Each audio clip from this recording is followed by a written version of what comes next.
Rahmatullahi wabarakatuh. Rasulullah Shallallahu Alaihi Wasallam pernah mengisahkan salah satu kisah yang patut kita ambil pelajaran.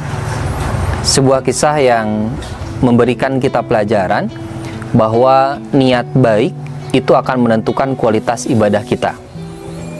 Ibadah puasa yang kita lakukan belum tentu diterima oleh Allah Subhanahu wa Ta'ala ketika niatannya tidak baik. Bahkan sholat yang kita lakukan sekalipun 5 waktu, sholat duhur, sholat asar, sholat maghrib, sholat isya, itu pun belum tentu Allah terima ketika niatannya tidak baik. Sebagaimana Rasulullah Shallallahu Alaihi Wasallam bersabda, innamal a'malu binniyat, bahwa segala sesuatu itu tergantung niatnya. Hadirin sahabat kultur yang dimuliakan oleh Allah Subhanahu wa Ta'ala, Rasulullah mengisahkan ada seorang laki-laki yang dia berniat tulus, ikhlas untuk menyedekahkan hartanya. Kemudian malam-malam ia keluar rumah untuk memberikan uang atau infak sodakoh yang dia akan berikan kepada orang itu. Dia bertemu dengan seorang laki-laki tanpa bertanya terlebih dahulu siapa dia, langsung diberikan saja. Tiba-tiba di keesokan harinya, masyarakat dihebohkan dengan kabar bahwa malam tadi ada seorang laki-laki yang bersedekah kepada seorang pencuri. Ternyata sedekahnya yang pertama itu diberikan kepada seorang pencuri. Kabar ini pun sampai kepada si pensedekah.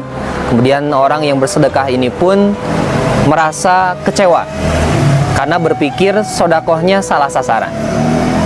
Kemudian di malam itu dia kembali berdoa kepada Allah, ya Allah, sampaikan hamba kepada orang yang benar-benar berhak menerima sedekahku ini. Akhirnya dia pun di malam itu kembali keluar dari rumahnya, bertemu dengan seorang perempuan yang tidak pernah dia kenal sebelumnya. Langsung diberikan saja sedekahnya. Keesokan harinya tiba-tiba masyarakat kembali diramaikan bahwa malam tadi ada seorang perempuan yang diberikan sedekah oleh seorang bersedekah di malam itu.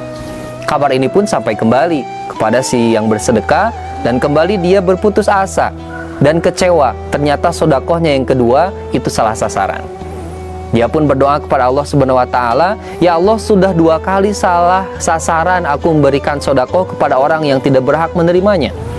Akhirnya dia berdoa, di hari yang ketiga, di malam yang ketiga, aku ingin memberikan sedekahku ini tepat sasaran. Akhirnya di hari ketiga, malam ketiga, orang ini pun kembali keluar rumahnya, bertemu dengan seorang laki-laki.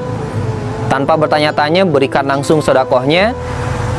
Kemudian pagi harinya, masyarakat kembali diramaikan bahwa malam tadi ada seorang yang bersedekah kepada si kaya raya di tempat itu.